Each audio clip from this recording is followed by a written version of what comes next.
realizando o nosso 12º retiro. E passados tantos anos, eu creio que é possível, às vezes, enfocarmos temas nem sempre confortáveis. Até porque muitos de nós, durante o ano, não temos muito tempo para pensar na vida. Este ano, o nosso enfoque é prestar mais atenção em nós mesmos, nosso eu, e na nossa relação com Deus. Não estamos estimulando o egoísmo. E nós queremos mutuamente nesse retiro, e desejamos mutuamente nesse retiro, voltarmos um olhar mais existencial para nós mesmos. Com esse olhar mais existencial para nós mesmos, o nosso olhar e a nossa relação com Deus será construída de outra forma e, consequentemente, o nosso relacionamento para com o outro. Sabemos que Deus conhece tudo a respeito de nós.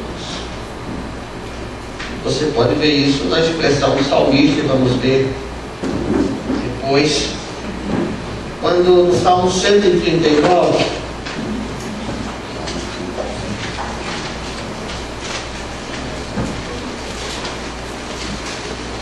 o Salmo 139, o salmista diz que: Senhor, tu me sondaste e me conheces, tu conheces o meu sentar e o meu levantar, e de longe entendes o meu pensamento. Esquadrinhas o meu andar e o meu deitar, e conheces todos os meus caminhos. Pela própria onisciência e onipotência de Deus, sem que haja uma palavra da minha língua, eis que, ó Senhor, tudo conheces. Tu me cercaste em volta e puseste sobre mim a tua mão, e tal conhecimento é maravilhoso demais para mim, e elevado é, não o posso atingir. Para onde me irei do teu Espírito? Ou para onde fugirei da tua presença? Se subir ao céu, tu aí estás. Se fizer no Seol a minha cama, eis que tu ali estás também. Se tomar as asas da alva, se habitar nas extremidades do mar, ainda ali a tua mão me guiará e a tua destra me susterá. Se eu disser, ocultem-me as trevas, torne-se em noite a luz e me circunda. Nem ainda as trevas são escuras para ti, mas a noite resplandece como o dia. As trevas e a luz são para ti a mesma coisa. Pois tu formaste os meus rins, entendeste-me no ventre da minha mãe.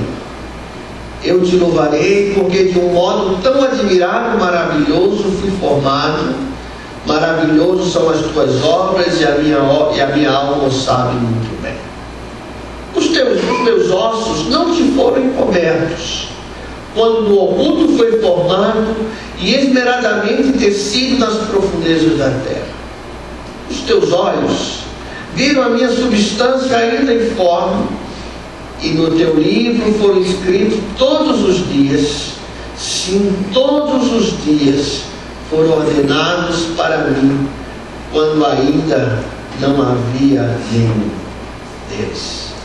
E quão preciosos me são, ó Deus, os teus pensamentos, quão grande é a soma deles. E se eu contasse, seriam mais numerosos do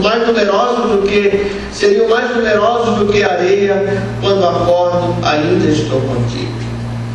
E lá no final ele diz: sonda-me, ó Deus, versículo 23, e conhece o meu coração, prova-me e conhece os meus pensamentos. Vê se há em mim algum caminho perverso e guia-me pelo caminho eterno. Na realidade, irmãos, Deus sabe todas as coisas. A ênfase desse retiro é aquilo que nós precisamos pensar e saber a respeito de nós mesmos. Deus conhece. Mas esse refletir sobre nós mesmos é importante para que possamos tomar novos direcionamentos para a nossa vida. Eu sei que o tema solitude talvez não atinja a todos, que alguns até possam achá-lo chato, incômodo, pesado. Eu sei que para alguém que tem 40 anos, a forma de ver a vida é diferente de quem tem 20 ou teve 20 anos. Eu sei que uma pessoa mais amadurecida tem uma visão da vida diferente de um adulto infantilizado. E é uma das primeiras perguntas que precisamos fazer para nós mesmos: somos adultos infantilizados? A criança aflora muito dentro de nós mesmos. O que é que vive em nós, vamos dizer, de o fariseu ou a criança? Vivemos uma grande crise de relacionamentos. Os relacionamentos são superficiais. Às vezes até a foto não é a nossa, lá no Face.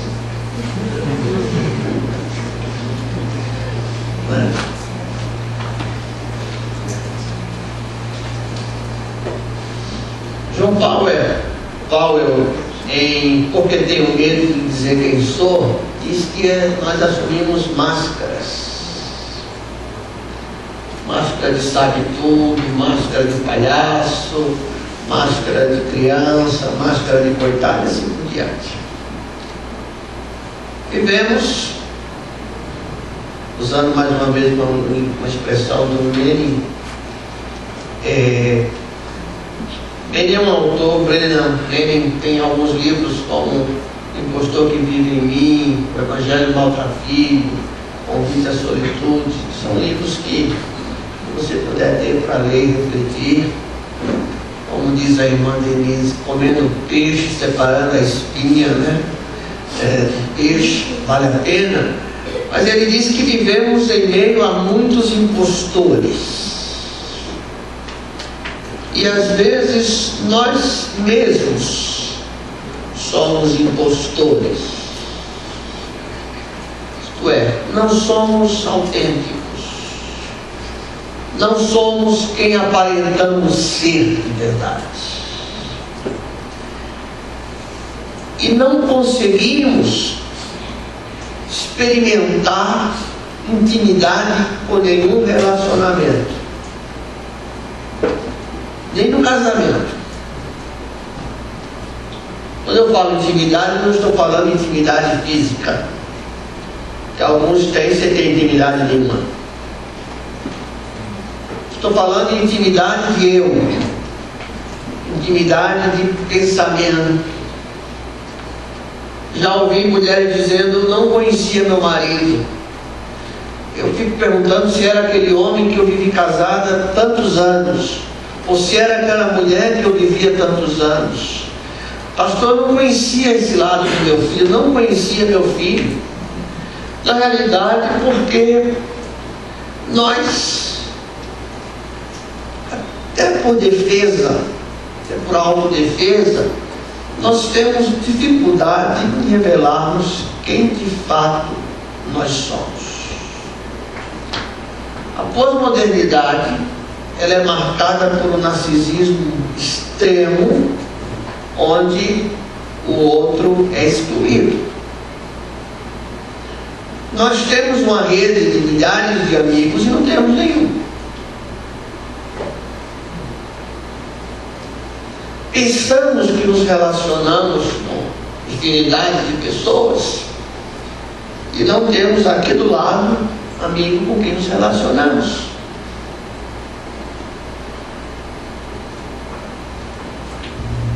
Vivemos com a sociedade, tenta viver uma farsa do eu, ou uma fantasia do eu. Quem somos é confundido com o que somos ou o que fazemos. Isso é uma realidade, não? As vidas, quando eu falo, eu sei que tem exceções, temos exceções, graças a Deus, mas podemos falar em regra geral. Vidas são construídas em torno das conquistas, do sucesso, do ativismo e das atividades autocentradas que trazem gratificação e elogio dos outros. E faz com que sejamos movidos a elogios. Isto é, aquilo que nós construímos na vida é construído em torno daquilo que conquistamos, daquilo que temos, daquilo que é o nosso ativismo, daquilo que é o nosso currículo. Nós confundimos quem somos com o nosso currículo. Construímos vidas onde nós somos o centro das atenções e precisamos ser o centro das atenções. E precisamos ser gratificados e elogiados pelos outros. Isso é bom? Tem o seu lado de valor. Mas o problema é quando isso é levado ao extremo. Nós estamos o tempo todo necessitando de um estímulo, ou de uma valorização, ou de uma coisa que possa nos gratificar, senão o nosso eu afunda. Por isso temos medo ou não temos paciência de ficarmos em silêncio. Vivemos uma época onde o silêncio, de certa forma, é banido, inclusive o silêncio do culto. Temos medo do silêncio, porque o silêncio significa ficarmos com nós mesmos. Há uma citação, uma terapia feita por Jung, que o paciente foi estimulado a ficar consigo mesmo. Ele disse: eu não aguento ficar comigo. Ele disse: imagina as pessoas que convivem com você 14. É a mesmo dedo que acusa, irmão, de onde se acusa vem a culpa, né? Então, eu não tenho paciência de ficar. E com isso, estimulamos o falso eu. É aquele aluno, é aquela criança que é uma coisa na frente do papai e da mamãe, e é outra coisa na escola, e quando alguém da escola vai falar, o papai e a mamãe de defesa dizem: isso não é o meu filho, isso não é verdade, porque na realidade o filho vive um falso eu. Vivemos um falso eu no casamento, vivemos um falso eu no relacionamento, vivemos um falso eu na família, vivemos um falso eu na igreja, tentamos viver um falso eu com Deus, né? E esse falso eu, e é da própria natureza desse falso eu, nos impedir de saber a verdade acerca de nós mesmos. Quando Paulo diz: miserável homem que sou. É impossível alguém contemplar a graça de Deus sem contemplar-se a si mesmo. Por isso, isso faz com que construamos mentiras em torno de nós mesmos. Eu sei que as gerações sentem isso diferente. Eu sei como agregar um tema desse para faixas etárias tão diferentes. Mas o fato é que desde a infância, desde a criancinha, para receber a apreciação do papai e da mamãe, eu me lembro que eu tinha um colega que ele arrancava as páginas do caderno não tivesse 8, porque ele não podia ter nota 8. Ele só podia ter nota acima de 9,5 e 10. Ele arrancava, Fernando, ele arrancava as páginas do caderno para que os pais não vissem, pelo jeito não viam mesmo. Isso é um estímulo de um falso eu, de uma falsa realidade, por causa de méritos, por causa de recompensa, né? Por causa de seu filho tirou uma nota vermelha, ele esconde, porque ele vai perder o prêmio, quando na vida nós recebemos notas vermelhas. Quando nos nossos relacionamentos nós experimentamos notas vermelhas, nós experimentamos derrotas, nós experimentamos zero. Mas o zero vai manchar o meu currículo, mas não precisa necessariamente manchar a minha vida. Então, na realidade, nós temos dificuldade de penetrar nas causas profundas da nossa infelicidade. E aquilo vem desde do Éden, a mulher que tu me deste. Nós não paramos para pensar por que é que somos infelizes. E se eu fui chamado para viver a felicidade, então se eu estou infeliz, aí vem a minha questão da culpa, vem a história do pecado, mas eu não paro para refletir qual a minha participação na construção dessa experiência de infelicidade. Isto é, qual a minha parte nisso?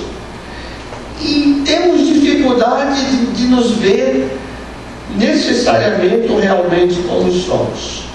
Vulneráveis, amedrontados, atemorizados, incapazes de deixar aquilo que é verdadeiro vir à tona. Mas eu não posso revelar fraqueza para os meus liderados. Eu não posso revelar que eu estou com medo para minha mulher ou para meus filhos. Mas a minha natureza humana, ou da minha natureza humana, o medo faz parte, o temor faz parte, a insegurança faz parte, ser vulnerável faz parte. E eu preciso me tornar mais verdadeiro.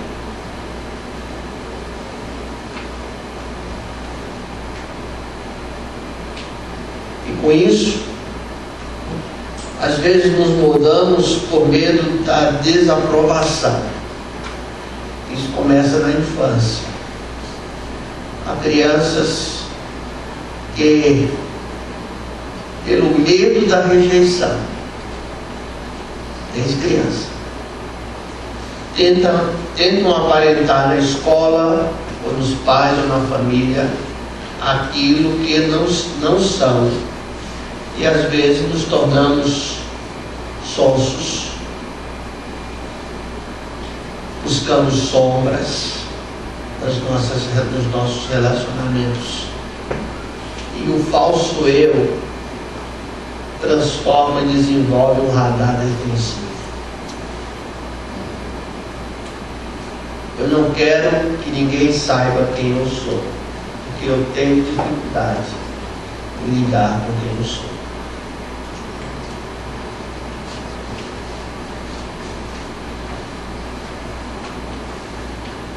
Quem sou eu?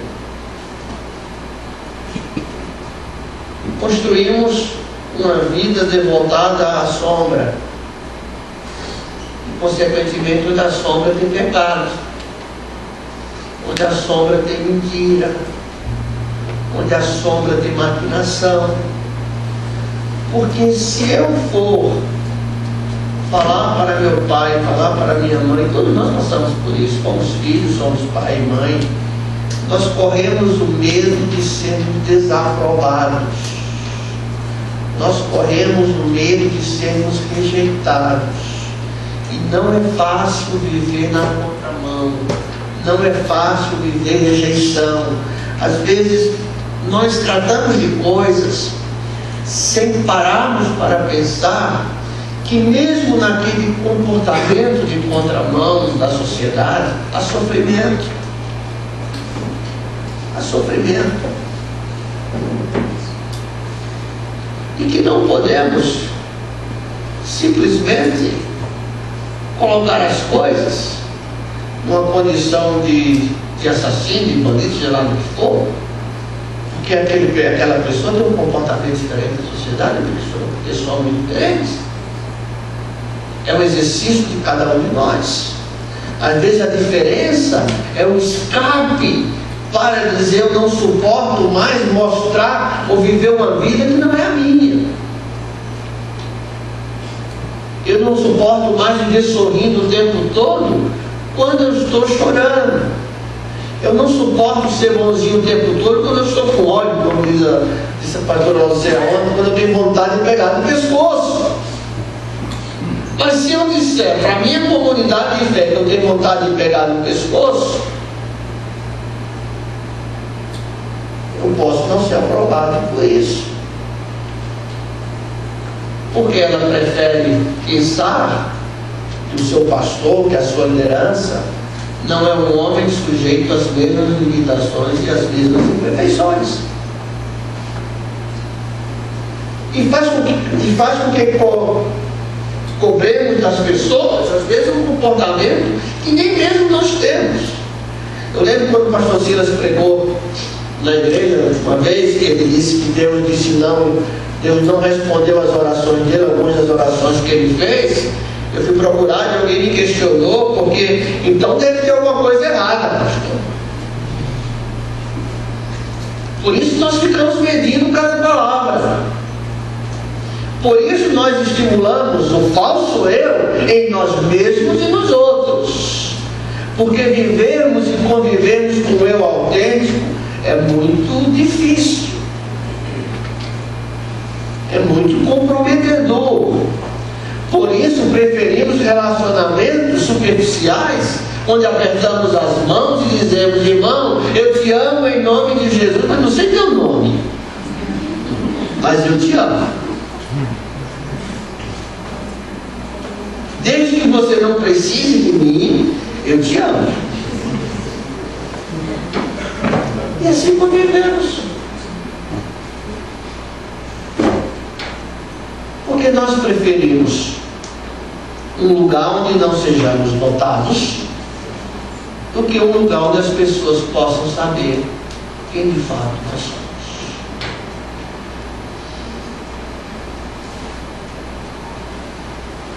O falso eu, ele é mestre em disfarces.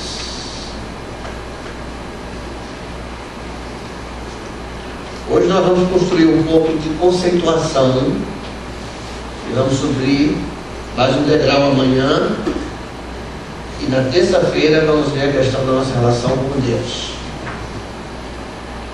Mas hoje eu quero pensar que pessoas que não estão aqui podem ter construído em suas vidas esse falso eu. Eu sei que todos nós somos extremamente autênticos, que não há nenhuma nuance de imperfeição em qualquer um de nós, e que nós já vimos em espelho aquilo que realmente somos. Então a gente vai poder pensar no outro. Olha, essa mensagem é para plano de tal, né?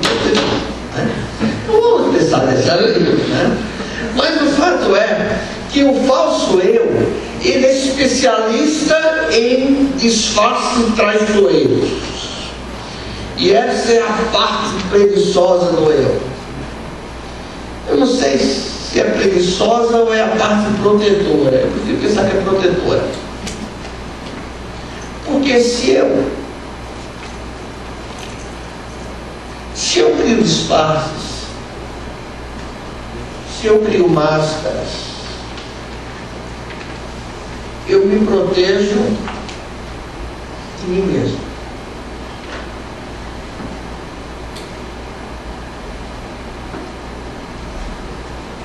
porque as pessoas veem em mim uma bela viola, não sabem do pão bolorento que eu tenho.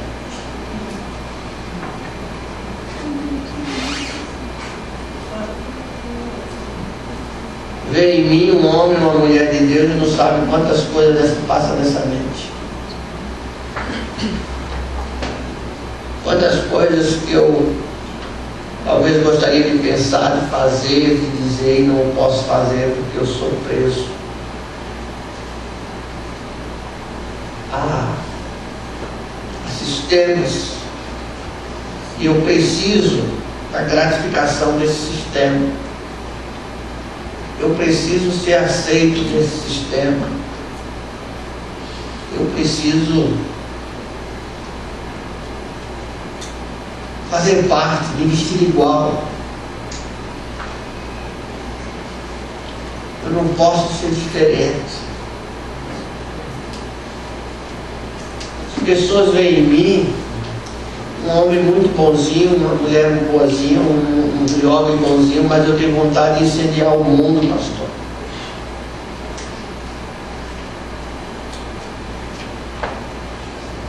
Eu sei que há regras, eu sei que há restrições.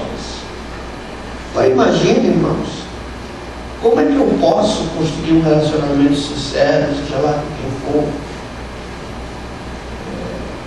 uma afetividade sincera, relacionamentos significativos, quando quem lida comigo não sabe quem eu sou?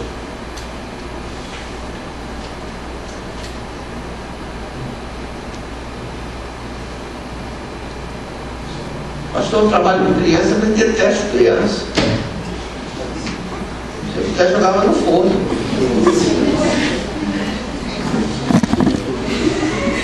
Mas eu não tenho coragem de assumir as consequências disso. Não é só mais o dinheiro. É porque na realidade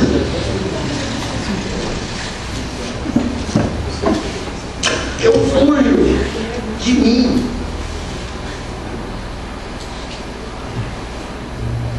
Se eu estou vendo televisão, a gente pode fazer isso, mas eu tenho que estar vendo televisão, sei lá o que for, acompanhando, passando e-mail no celular, ouvindo alguma coisa, porque eu não quero ficar comigo, eu tenho um pavor de solidão. Nós estamos formando uma geração e temos uma geração que não sabe estar em silêncio. Quando você escuta até um batimento, né?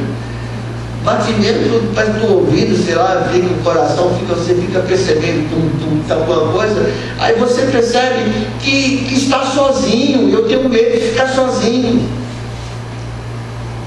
porque eu não sei ficar sozinho comigo.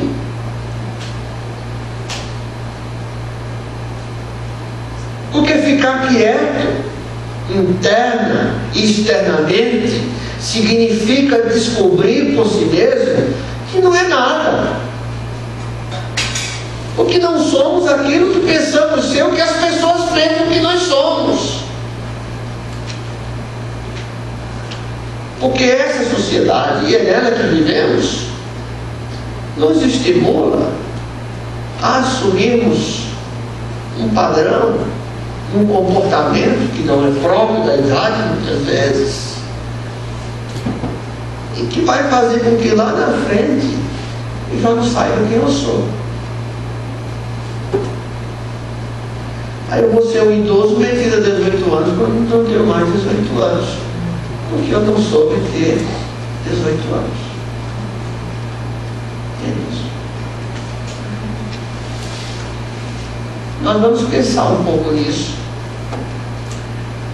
porque na contramão disso vem a solitude. Solitude não é uma palavra da língua portuguesa. A palavra da língua inglesa que muitas vezes é traduzida por solidão, mas não é necessariamente solidão. Eu posso estar sozinho, eu ligo a televisão, eu ligo o rádio, eu ligo o computador, está tudo ligado dentro de casa. Às vezes todas as luzes acesas, né? para dar a impressão que eu estou só, mas não estou só. Solidão pode ser um isolamento de algumas coisas que você quer estar. E pode ser até uma fobia social, uma patologia. Mas a solitude é um tempo que eu escolho para estar comigo.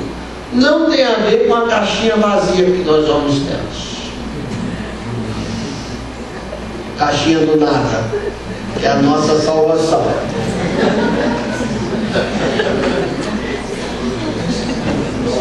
Escape.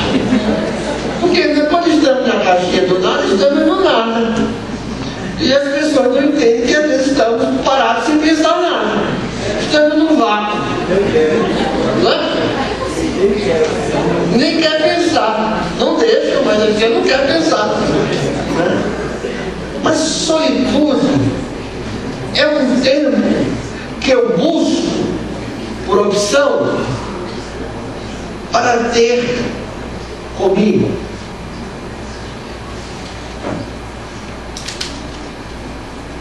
Vocês que são mães de bebês mais novos, alguns vão até 30, 40.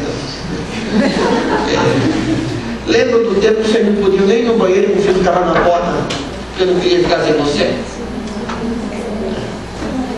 Que às vezes não temos tempo para nós mesmos, porque acordamos tal hora, temos compromisso, temos agenda.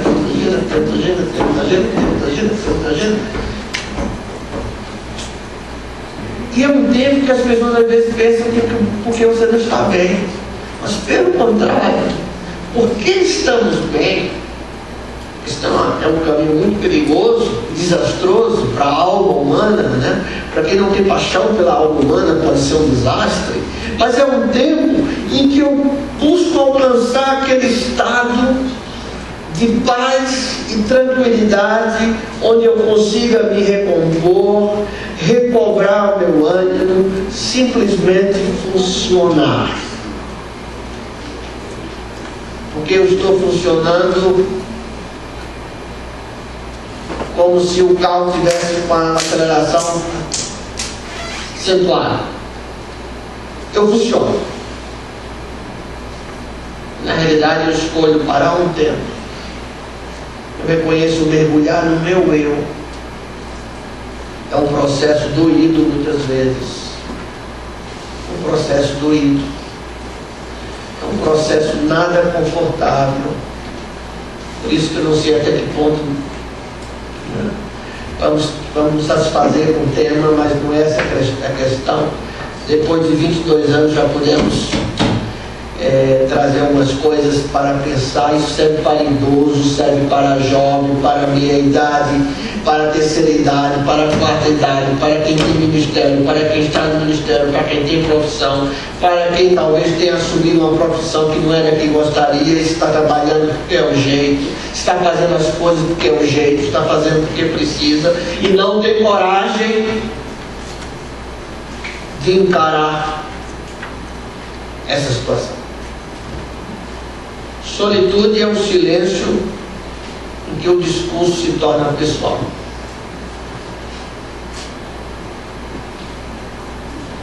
É como que dessemos uma saída para o deserto para reexaminar o rumo da minha vida.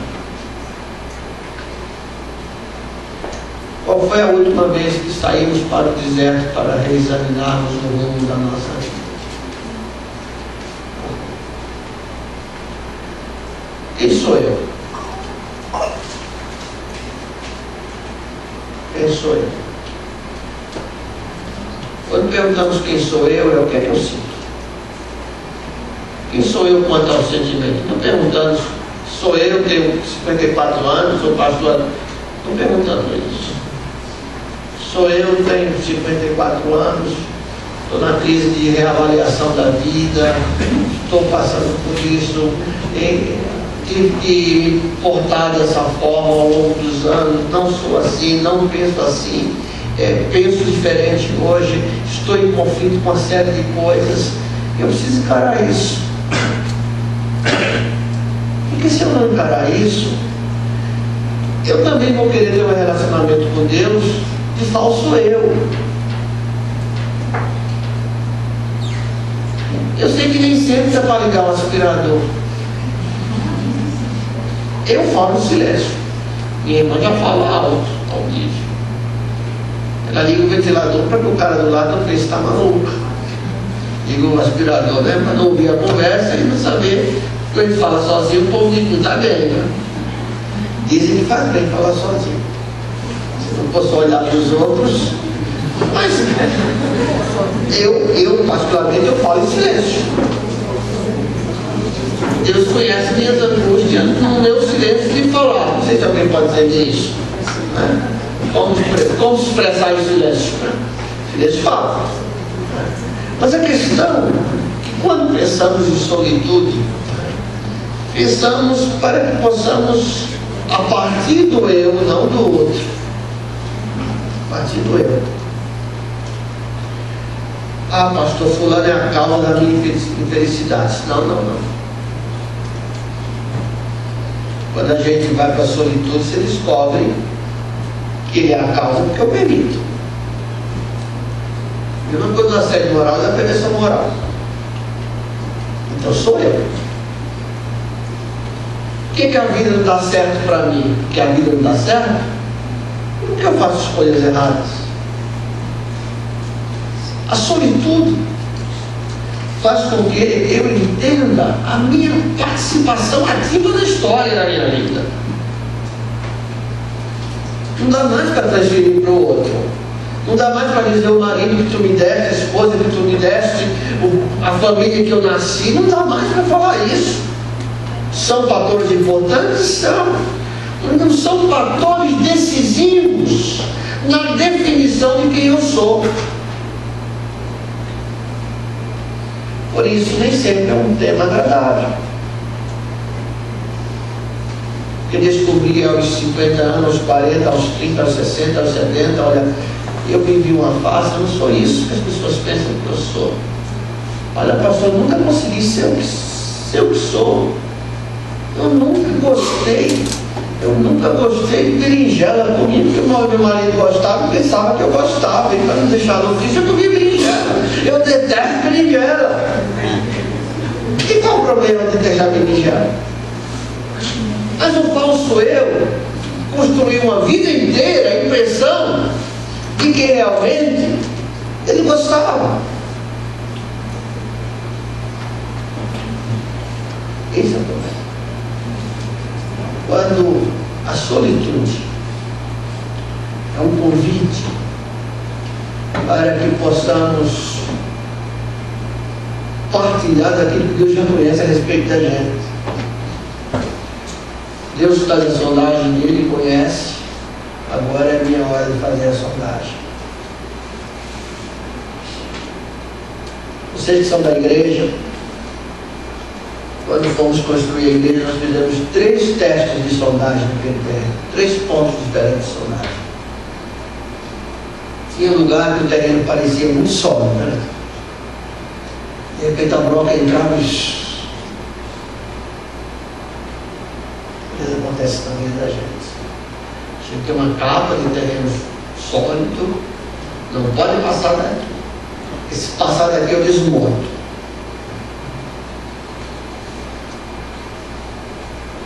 Se alguém fizer 2 vezes a pergunta quando vai, desmonto.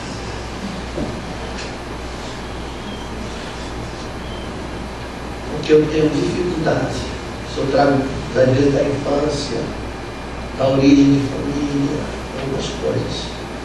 Eu tenho dificuldade em permitir.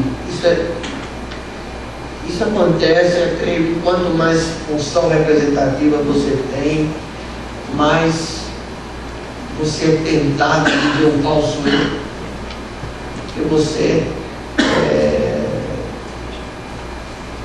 você não pode nem ter uma discussão com a esposa porque você é presidente da república, porque você é pastor, porque você é diácono, então você não pode brigar com a mulher, ou eu não posso brigar com a minha toda, você não pode.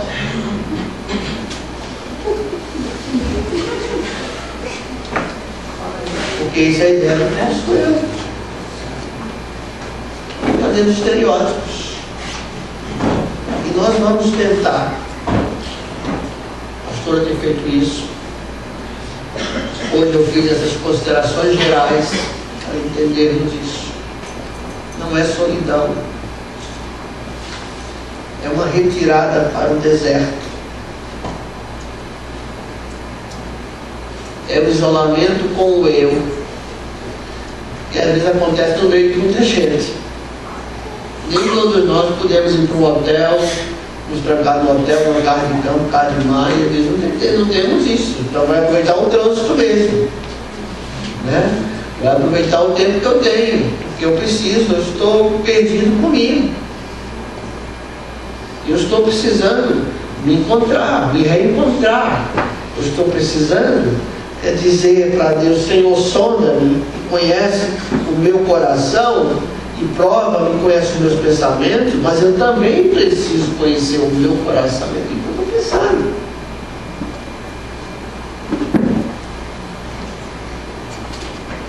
Para que eu possa viver a autenticidade, para que eu possa viver inclusive o cristianismo verdadeiro,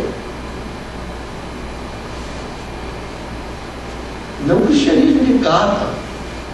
Vocês mostraram um vídeo interessante, né? Essa ganhei com a Bíblia, então, mas o cara é estourado, vai trabalhar com aquelas pedras que ele tem estourado. E eu sei que aquele irmão é assim, ele sabe que é assim, e vai tomando consciência, e vai pedindo a ajuda de Deus, mas ele tomou consciência. Então, na realidade, o nosso propósito nesses dias aqui é que possamos todos nós, começar de quem fala, tomar essa consciência da necessidade, talvez, de nos retirarmos para o deserto, para reexaminarmos a nossa vida e os nossos caminhos. Quando se tem vida, se aprende, inclusive a viver.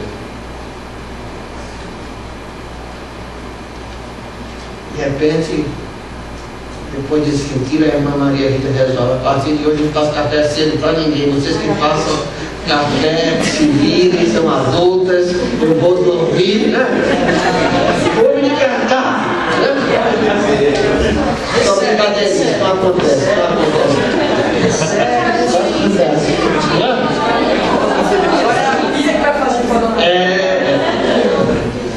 Papai Noel é dezembro.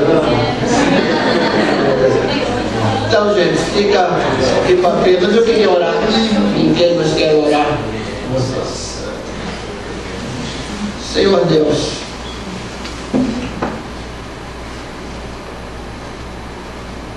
nós queremos buscar a tua direção para esse processo, Senhor, de autodescoberta.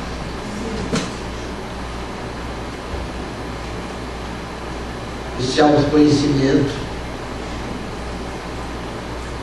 Tu sabes, Deus, que às vezes é muito difícil tomarmos um rumo e uma direção, uma nova direção na vida, Senhor. Ainda mais quando construímos uma imagem ao longo dos anos, pautada naquilo que não somos. Mas ajuda-nos a vencermos isso, a lidarmos com a rejeição, com a desaprovação. Nós queremos ser honestos diante de Ti, Senhor, para que possamos ser honestos diante das pessoas que nos relacionamos. Dirige-nos, Pai, nesse processo.